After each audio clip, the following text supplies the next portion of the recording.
D'après vous, quel moment de la vie de Yaakov, de notre patriarche, Jacob, Yaakov Avinu, quel moment, quelle époque, quel endroit étaient ces moments les plus heureux, les plus joyeux, les plus satisfaits? Je vous laisse réfléchir. On va dire Tehillim ensemble et ensuite on va partager l'idée. Mizmor le soy d'Ori, la donne colorat, Yves de sa donne Bissimcha. Boy le fana bernana duk, la donne Elimu, sa donne Vela, Nachnam, Marisay. Boy, Shor, Bessoy de Hatsoy, Sebisila, de le Bach. Boy, qui toy va donner le lam Chazdev, Yad Dev, de Remunosoy, donnant de la tzedaka et prions,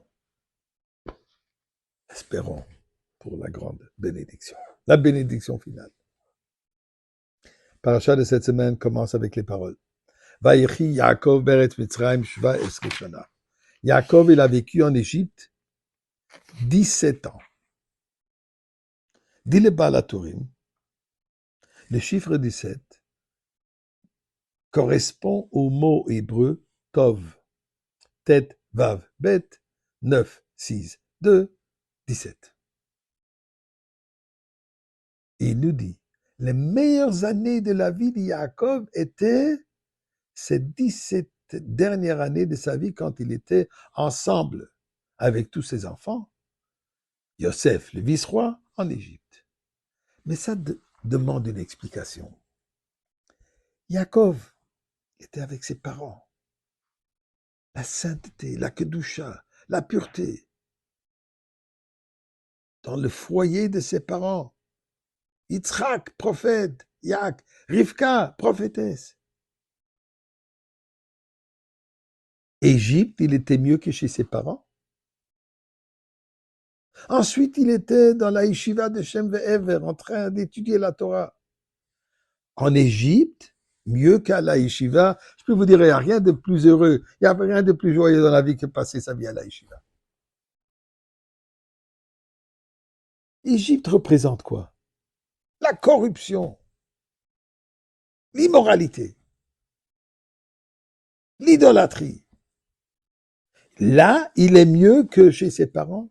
Là, il est mieux que quand il était avec sa famille, ses enfants, ses femmes et ses enfants. Même chez Lavan, il était quand même dans son coin. Il était éloigné de Lavan.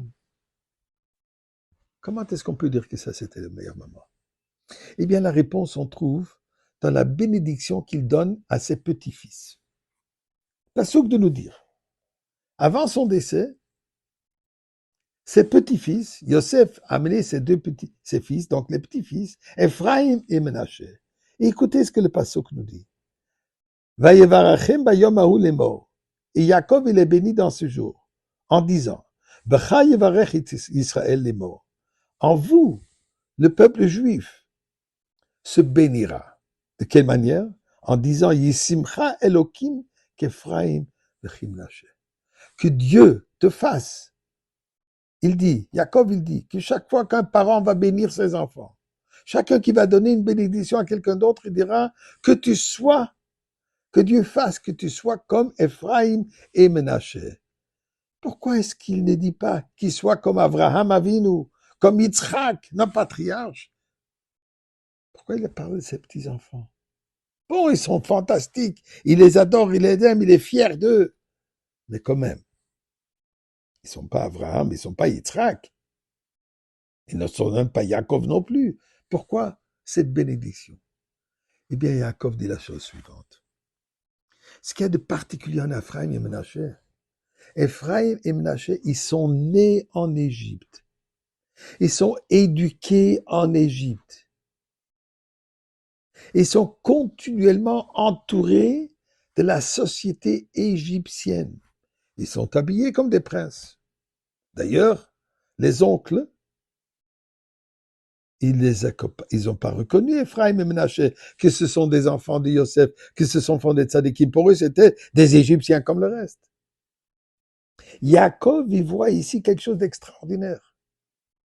Que même en Égypte, au sein de la culture de corruption et d'impureté et d'idolâtrie, deux roses, deux tzadikim sont présents, sont élevés. Yaakov parle à nous. Notre génération, nos enfants, sont bombardés de toutes sortes de forces adversaires, toutes sortes de distractions. Est-ce qu'on pourrait dire, qu'est-ce que je peux faire?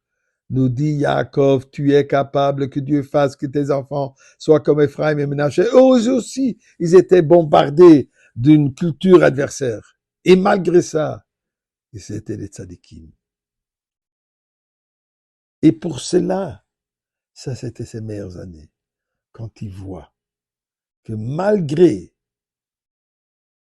l'influence extérieure, les enfants, ils restent des tzadikim. Ça c'est ses meilleures années. Et là, ils voient nos enfants purs, que eux nous mènent vers la Goula.